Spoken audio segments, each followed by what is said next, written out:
नमस्कार श्रोते हो, श्राव्य कथा मराठी या चॅनलवरती आपले सहर्ष स्वागत आहे. श्रोते हो, मी आपल्याला सध्या श्री अरुण हेबळेकर लिखित एक भयकथा सादर करत आहे. कथेचं नाव आहे वृकमोहिनी. या कथेच्या सुरुवातीच्या भागात आपण बघितलं की गोव्यातील बेतूलच्या समुद्रकिनारी असलेल्या सिव्हिल हॉस्पिटलमध्ये एका रुग्णाचा मृत्यू होतो आणि त्याचा मृतदेह शवागारात ठेवलेला असतो. दुसऱ्या दिवशी त्या मृतदेहाचे पोट फाडून त्यातील अवयव गायब झालेले असतात. यावेळी कर्तव्यावर फक्त एकच लेडी डॉक्टर संयोगिता देवी तारीबागीलकर या हजर असतात आणि त्या स्थानिक पोलीस स्टेशनला तक्रार देतात. पोलीस स्टेशनचे पोलीस उपनिरीक्षक त्रिविक्रम उर्फ विकी हे या तपासासाठी हॉस्पिटलमध्ये येतात. याच सुमारास संयोगिता देवी हिच्या बंगल्यातून तिला एक अनाकलनीय आकृती दिसते आणि ती तिला बशीरा बशीरा म्हणून हाक मारत असते.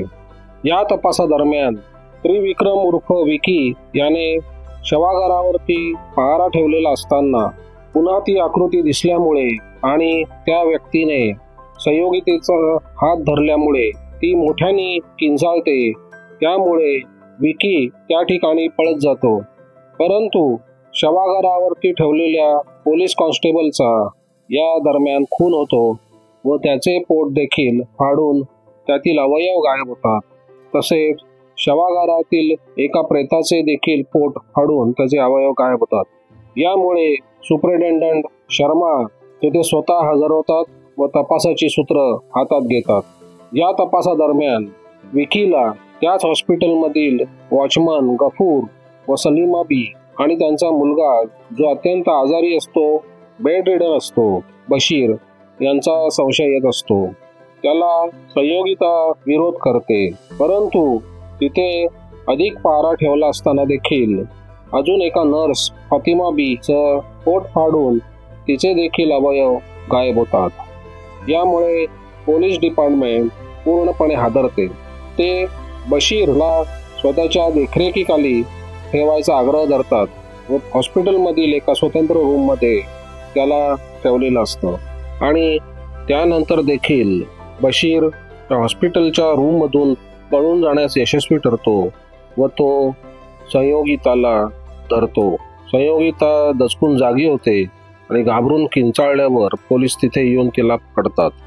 त्यावरून संयोगिताची खात्री पटते की बशीर हा या सगळ्या प्रकरणातील अपराधी आहे. आता पुढचा भाग. बशीरला पणजीला न्यायला ॲम्ब्युलन्स सहित 3 गाड्यांचा फोर्स आला. एक जीप, एक ॲम्ब्युलन्स आणि एक व्हॅन. खुद्द सुपरिटेंडंट शिवनाथ शर्माही जीपमधून आले. त्या दिवसाच्या वृत्तपत्रांनी संयोगिताची मुलाखत छापली होती. शिवनाथ शर्मा आणि इतर पोलीस बशीरला आणि सोबतीला गफूर आणि सलीमा बीलाही घेऊन ठीक 10:30 वाजता इस्पितळावरून निघाले. नंतर विकी मोकळा झाला. वर्तमानपत्र त्याच वेळी त्याच्या हातात पडलं. आपण आमच्याबद्दल इतकं चांगलं बोलला ते पाहून मला खूप आनंद झाला, विकी अतिशय गंभीर मुद्रेने म्हणाला. विकीचा गंभीर चेहरा पाहून संयोगिताला हसू आलं. त्याशिवाय बशीरला नेण्यात आल्यानं तिच्या मनावरील ताणही नाहीसा झाला होता. त्याची प्रतिक्रिया म्हणून असावं ती खूप हसली. थँक इन्स्पेक्टर, आम्ही आपल्या इच्छेचा अवश्य लाभ घेऊ, पण सध्या तरी डॉक्टरी पेशा सोडायची आमची इच्छा नाही, संयोगिता म्हणाली. ती खरोखरच गंभीर झाली आणि म्हणाली, मला माझ्या वडिलांचा निरोप आलाय. शर्माजी घेऊन आले होते. त्यांनी मला सुट्टी काढून यायला सांगितलंय. मी रांजणकरांनाही सांगितलंय. मी बहुतेक उद्यापासून 15 दिवस सुट्टीवरती जाणार आहे. रांजणकरांनी माझ्या जागेवर कोणाला तरी पाठवलंय. हो, ते बरंच होईल. सुट्टीवरून परत आल्यानंतर आम्हाला भेटायला या बाळीला पोलीस स्टेशनवर, विकी म्हणाला. संयोगितानं तिचा पत्ता विकीला लिहून दिला आणि विकी तिथून निघाला. सुपरिटेंडंट शिवनाथ शर्मांनी खोलीचं पुन्हा एकदा निरीक्षण केलं. आता विकीचे शब्द आठवले. सर, बशीरला ठेवायची खोली कौलारू छताची असता कामा नये. भिंत आणि छत यात फट असता कामा नये. कॉन्क्रीटचा स्लॅब असलेली खोली निवडा. खिडकीचे गज शक्यतो जवळजवळ आणि शक्य असल्यास उभे आडवे असावेत. जाळी असल्यास उत्तम. दारावर रात्रंदिवस जागता पारा ठेवा. आणि शर्माजी जी खोली पाहत होते ती अगदी उलट होती. प्रिझन वॉर्डमधील ती खोली कौलारू छताची होती. तेही छत अगदी खाली होतं. भिंत आणि छत यामध्ये बरीच मोठी फट होती. खिडक्यांना आडवे गज होते, तेही 6-6 इंचावर. शर्माजींनी घसा साफ केला आणि शेजारी उभे असलेल्या डॉक्टरकडे वळून त्यांनी बघितलं. म्हणाले, मला वाटतं डॉक्टर, ही खोली आम्हाला अजिबात पुरायची नाही. कैदी 15 मिनिटात पळून जाईल. शर्माजी म्हणाले. डॉक्टर म्हणाले, 15 मिनिटात? म्हणजे पारा नाही ठेवणार तुम्ही? अहो, ठेवणार तो, पण पारा असून उपयोग काय? खिडकीतून छतावरून पळायला अगदी सुंदर राजरस्ते करून ठेवलेत तुम्ही. मी तुमच्या साहेबांना एक चांगली खोली द्या म्हणून सांगितलं होतं. तुमच्या त्या नव्या इमारतीत खोली नाही की काय? तसं कसं शक्य आहे? तुम्ही सांगितलं होतं की ती वेगळी खोली हवी आहे, म्हणून ही तयारी केली खास तुमच्यासाठी. इथे आमचे 2 पेशंट्स होते, त्यांना हलवलं. आता नव्या इमारतीतील खोली मिळायला 2 दिवस तरी जातील. साहेबांची परवानगी काढावी लागेल. तुम्ही साहेबांना जाऊन विचारा तरी, डॉक्टर म्हणाले. शर्माजींनी उसासा टाकला. ते आता करावंच लागेल. या खोलीत तो कैदी एक रात्रभर देखील राहणार नाही, शर्माजी म्हणाले. त्यांनी बरोबरच्या सब इन्स्पेक्टरला कैद्याला सध्या तिथे आणून ठेवण्याची आज्ञा दिली आणि ते डीन साहेबांना भेटायला गेले. मॅजिस्ट्रेटने 15 दिवसाचा रिमांड दिला होता, परंतु ते सारे दिवस कैदी इस्पितळात प्रिझन वॉर्डमध्ये ठेवला जाणार होता आणि त्याला उत्तमोत्तम वैद्यकीय सुविधा उपलब्ध करून देण्याची आज्ञा दिली होती. हे सर्व होताना संध्याकाळचे 5 वाजले होते. तोवर बशीरला इस्पितळातील एका जनरल वॉर्डमध्ये ठेवण्यात आले होते. बशीरवरील इंजेक्शनचा प्रभाव आता उतरला होता, परंतु तो आपल्या स्वभावानुसार निश्चित पडला होता. गफूर आणि सलीमाबी त्याच्याबरोबरच राहणार होते. ती परवानगी पोलिसांनीच जज साहेबांकडे मागून घेतली होती. बशीरला प्रिझन वॉर्डमधील खोलीत आणून ठेवण्यात आलं तेव्हा शर्माजींनी मोठ्या मुश्किलीने डीन साहेबांना गाठलं होतं. शर्माजी, मी तुमची समस्या ओळखतो, पण नव्या इमारतीतील खोली रिकामी करायला वेळ लागेल. 2 दिवस तुम्ही त्या खोलीत आपला कैदी ठेवा. 3ऱ्या दिवशी मी नक्की तुम्हाला नव्या इमारतीची खोली देतो. शर्माजी थोडे हुसमुसले होऊन परत प्रिझन वॉर्डवर आले. त्यांनी बशीरला ठेवलेली खोली परत बघितली. आता त्या खोलीत गर्दी झाली होती. एका खाटेवर बशीर होता, दुसऱ्या खाटेवर सलीमाबी आणि गफूर बसले होते. याशिवाय 3 पोलीस हवालदार आणि एक सब इन्स्पेक्टर. सब इन्स्पेक्टरला पाहताच त्यांना एक कल्पना सुचली. त्यांनी घड्याळात पाहिलं. 5:30 वाजले होते. मनाशी काहीतरी गणित केलं आणि पटकन वळून तिथल्याच ऑफिसमध्ये जाऊन फोन गाठला. त्यांनी वरिष्ठांची परवानगी मिळवून 2 दिवसासाठी बशीरवर खास पारा ठेवण्यासाठी विकीला बोलवून घेतलं. त्यांना माहीत होतं इथली व्यवस्था पाहून विकी त्यांना शिव्या देणार म्हणून, पण सद्य परिस्थितीत विकी बशीरवर चांगला पारा ठेवू शकणार होता. त्याला बशीरचे डावपेच माहिती होते. इतरांना बशीर सहजपणे चकवू शकत होता, पण विकीला चकवणं बशीरला आता कठीण जाणार होतं. शर्माजींनी सुस्कारा टाकला. विकी जेव्हा पणजीत शर्माजींकडे येऊन पोहोचला तेव्हा वार्ताहर अजून बशीरविषयी शर्माजींकडून काही माहिती घेत होते. विकी आल्यावर त्यालाही वार्ताहरांनी अनेक प्रश्न विचारून भांडावून सोडलं. बशीरवरील पहाऱ्याच्या व्यवस्थेची चर्चा झाली. अखेर वार्ताहर निघाले तेव्हा 9:30 वाजून गेले होते. विकीनं प्रिझन वॉर्डच्या त्या खोलीवरून नजर फिरवली आणि शर्माजींकडे काकुळतीने पाहिलं. सॉरी विकी, मी चांगली खोली मिळवण्यात अपयशी ठरलो, परंतु 2 दिवसात आपल्याला चांगली खोली मिळणार आहे. आपण एक आशा करू शकतो की जागा नवीन असल्यानं बशीर पळायचा विचार करणार नाही, शर्माजी नरमाईच्या स्वरात म्हणाले. सॉरी सर, मी तुमच्याशी सहमत नाही. बशीरला ते काही लागत नाही. तो गावोगाव हिंडलेला आहे. त्याला नवीन गाव जुना गाव यात फरक कळत नाही. तो पळून जाण्याचा प्रयत्न करणार, परत एखाद्या वेळेस येईल, परंतु अनर्थ करून येईल. या गर्दीच्या जागेत एवढ्या मोठ्या इस्पितळात त्याला मोकळं करून मिळाल्यासारखं होईल. माझी विनंती आहे. कोणती? मला एक कुत्र्यांच्या गळ्यात घालतात तसा लोखंडी पट्टा हवा आहे आणि साखळी, विकी निर्धारपूर्वक म्हणाला. सॉरी विकी, तुला काय म्हणायचं आहे? शर्माजींनी हपकून विचारलं. मी बशीरला गळपट्टा बांधून साखळीने जखडून ठेवणार आहे खाटेला. त्याने त्याला खाटेवर मोकळं दिसता येईल, परंतु खाट सोडून उठता येणार नाही, निदान रात्री तरी, विकी म्हणाला. त्याच्या चेहऱ्यावरून निश्चय दिसत होता. That's impossible. विकी, आपण तसं केलं आणि त्या वार्ताहरांना कळलं तर आपली नोकरी जाईल. अमानुषता आहे ती, शर्माजी म्हणाले. तसं असल्यास पाऱ्यावर इतर कोणाला तरी ठेवा, मला राहायचं नाही. वरिष्ठांची अवज्ञा करतो म्हणून नोकरीवरून काढून टाकलं तरी बेहत्तर, विकी म्हणाला. ठीक आहे, शर्माजी बऱ्याच विचारांती म्हणाले. मी पाठवून देतो. तू जेवून आला, शर्माजींनी विचारलं. हो, मी इथंच जेवलो. ओके, मी तुला जे हवं ते पाठवून देतो. तुला जे योग्य वाटतं ते कर, शर्माजी म्हणाले. त्याच्या खांद्यावर थोपटलं आणि ते गेले. अर्ध्या एक तासात विकीला हवा तसा गळपट्टा साखळी घेऊन एक हवालदार आला. विकीनं तो गळपट्टा बशीरच्या गळ्यात घातला आणि त्याला साखळी लावली. ती साखळी खाटेला अडकवली. हे सारं त्याने निर्विकार मुद्रेने केले. शेजारी बसलेले गफूर आणि सलीमाबी यांचा टिपं गाळणारा चेहरा, इतर हवालदारांची थोडीशी नाराजी त्याला दिसली, परंतु त्याचा नाईलाज होता. बशीरच्या गळ्यात पट्टा बांधल्यानंतर त्याने बशीरचा हात आपल्या हातात घेतलं. सॉरी बॉय, तू जरा चांगला वागला असतास तर ही कृती करावी लागली नसती. माफ कर, त्यानं खालच्या आवाजात बशीरला सांगितलं.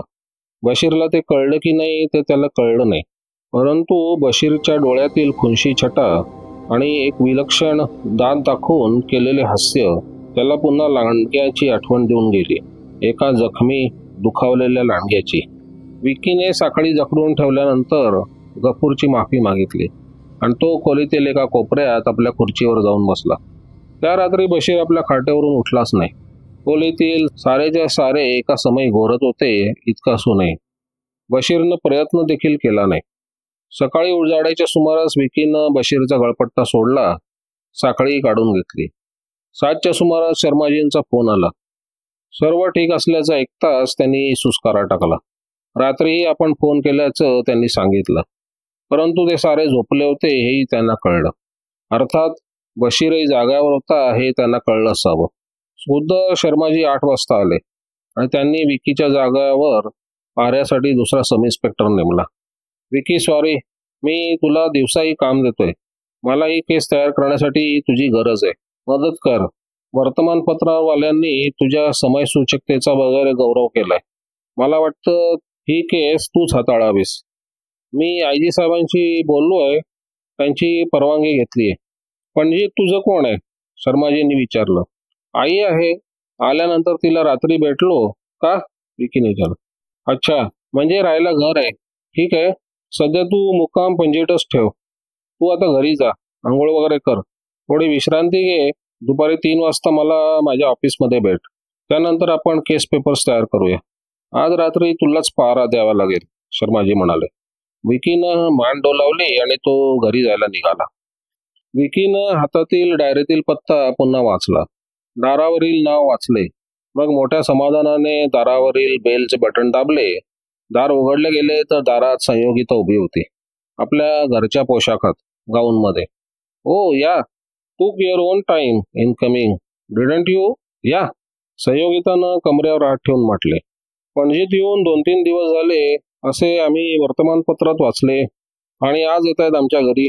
बेबी, अगं कोणाला दम भरतेस? आतून आणखी एक बायकी आवाज आला. कोण आलंय? यात, संयोगितानं वाट करून दिली. विकी आत शिरला. ब्लॉक छान होता. बड्या इंजिनियरचा ब्लॉक होता हा. संयोगिताचा बाप इंजिनियर होता एका बड्या कंपनीत. कोण आलाय ग? संयोगिताची आई असावी, एक थोडी वयस्कर बाई हातपदराला पुसत बाहेर आली. कदाचित तिची मोठी बहीण पण असू शकत होती. मम्मी, मी म्हणाले होते ते विकी हेच, पोलीस सब इन्स्पेक्टर. त्या बशीरच्या केसचे इन्चार्ज, संयोगितानं ओळख करून दिली. ही माझी मम्मी. अच्छा, 2 दिवस तुमचे नाव वर्तमानपत्रातून गाजतंय. आमच्या बेबीलाही तुम्ही वाचवलत म्हणे त्या राक्षसाच्या तावडीतून, संयोगिताची मम्मी म्हणाली. राक्षस म्हणू नको ग, बिचारा आजारी आहे तो. जन्माला तसा आला, त्याचा त्यात काय दोष. बरं विकी, आज काय कार्यक्रम आहे? बघा, आम्ही बोलतच आहोत अजून. तुम्ही अजून तोंड देखील उघडलं नाही, संयोगिता म्हणाली. बसा ना. विकी एका सोफ्यावर बसला. संयोगिता आणि तिची मम्मी बसली. संयोगिताचे एकदम वेगळे रूप पाहून विकी थोडा बावरून गेला होता. तिथे हॉस्पिटलमध्ये संयोगिता थोडी प्रौढ वाटायची. आणि इथे? मी सध्या थोडे दिवस इथेच राहणार आहे. इथे म्हणजे पणजीत, आईकडे, विकी म्हणाला. हा, मी सुद्धा दचकलीच होती. मला वाटतं इथे म्हणजे आमच्या घरी की काय, संयोगिता म्हणाली. विकी, चहा घेणार की कॉफी? मम्मीने विचारलं. कॉफी चालते, पण तुम्ही बनवत असाल तर, नाहीतर चहा, विकी साळसूतपणे म्हणाला. मीच करते, बसा बोलत. विकी दम भरते असं ऐकलं की माझ्या छातीत धडकी भरते. उठेल सुटेल त्याला दम भरत सुटते आणि मला त्याची मलमपट्टी करावी लागते. गरज आम्हाला, कारण आम्हाला इथं राहायचं असतं. ती काय, ती जाणार बेतूलला. बसा हं, कॉफी आणते, असं म्हणून मम्मी आत गेली. आता बोला इन्स्पेक्टर साहेब, आज आमची कशी काय आठवण केली? मी खरं पाहता कामासाठी आलो होतो, बशीरच्या केसविषयी, विकीनं बोलायला सुरुवात केली. माय गॉड, मला वाटलं की तुम्ही मला भेटण्यासाठी मुद्दामून आपली कामं बाजूला ठेवून आलात की काय, संयोगिता म्हणाली. हां, ते पण करणार आहे. काम संपलं की बाजूला ठेवणार आहे. बशीरचे केस पेपर तयार करायचे. मी माझ्या परीने रिपोर्ट तयार केलाय. तुम्ही जरा या केस पेपरवरून नजर घाला. यात काही वावगं नसलं तर सही करा. आम्ही तुमच्याकडून मिळालेल्या माहितीचा अहवाल आहे हा. विकीनं आपल्या बॅगेतून कागदपत्र काढून त्याच्या समोर धरली. संयोगिताने ती कागदपत्र हातात घेतली आणि त्याच्यावरून नजर फिरवली आणि परत केले. मी माझे रीडिंग ग्लासेस आणायला विसरले, तिनं कापणाऱ्या आवाजात म्हटलं. विकीला हसू आलं. लहान मुलींनी चष्मासाठी हट्ट करू नये, विकी म्हणाला. आम्ही ऑफिसचं काम फक्त ऑफिसातच करतो. हो प्लीज, एक वेळ पेपर जरा नजरेखालून घाला की, विकीनं मंदरणी केल्यासारखं म्हटलं. ओके, आणा ते कागद. संयोगितानं पेपर्स घेतले आणि ती सोफ्यात बसून वाचू लागली. पेपर्स पाहताना तिनं अचानक विचारलं. गेले 2 दिवस नव्हे 2 रात्री बशीरनं पळून जाण्याचा प्रयत्न केला नाही असं वर्तमानपत्रात वाचलं. खरं का ते? हो खरंय, विकी म्हणाला. दॅट मीन्स तो खरोखर माझ्यासाठी पळ काढायचा, माझ्याकडे येण्यासाठी, खरं ना? तसं असू शकेल, पण आम्ही यावेळेला खबरदारी घेतली होती त्याला संधी न देण्याची, विकी म्हणाला. ती कशी काय, संयोगितानं विचारलं. विकी आधी बोलला नाही, परंतु संयोगिता त्याच्याकडे बघत राहिली. अखेर विकीनं सांगायचं ठरवलं. आम्ही त्याला गळपट्टा आणि साखळी बांधली होती, खाटेला बांधून ठेवलं होतं, तो म्हणाला. संयोगिता एकदम ताठरली. तिनं कागद खाली ठेवले आणि मोठी आवळल्या. क्षणभर तिच्या डोळ्यात एक संतापाची लकीर झळकली, पण ती सावरली. That was very bad move, inhuman, अमानुष, पण मला वाटतं सध्या परिस्थितीत योग्य, but a correct, not a wrong one. तसं करायला नको होतं, परंतु तुमचा नाईलाज असावा, संयोगिता पुटपुटली. मग एक विषण्ण स्मित केलं. तुम्ही मला आधी सांगायला कचरला, यावरून सिद्ध होतं की तुम्हाला याविषयी खंत वाटते. सॉरी विकी, मी तुम्हाला दरवेळेस दोष दिला, पण मी आता तुम्हाला समजू शकते. तिनं एक उसासा टाकला आणि कागद परत हातात घेतले आणि वाचू लागली. तिची मम्मी थोड्या वेळानं कॉफी घेऊन आली. विकीला त्या दुपारी त्यांच्याकडे जेवायला राहावं लागलं. सायंकाळी तो आणि संयोगिता फिरायला गेले बीचवर. बैतूलच्या मानाने हा बीच किती गर्दीचा वाटतो नाही, संयोगिता म्हणाली. बैतूलचा बीच कोणी बघितलाय, विकी म्हणाला. का, तुम्ही नाही बघितला? मी पाहते, मी रोजच पाहते. तुम्ही बैतूलला आला होतात, माझ्या बंगल्यावर राहायला होतात, तेव्हा चंद्रप्रकाशही होता, संयोगिता म्हणाली. हा, तोच तर घोटाळा झाला. बीच पाहायचं राहून गेलं, आम्ही नुसता चंद्रच बघत राहिलो, विकी म्हणाला. विकी, असा कवीसारखा फिल्मी स्टाईलवर बोलायला लागलास तर मी निघून जाईल ना, प्लीज थोडा माणसासारखं बोल की, संयोगिता आजीजीने म्हणाली. विकीचा चेहरा एकदम पडून गेला.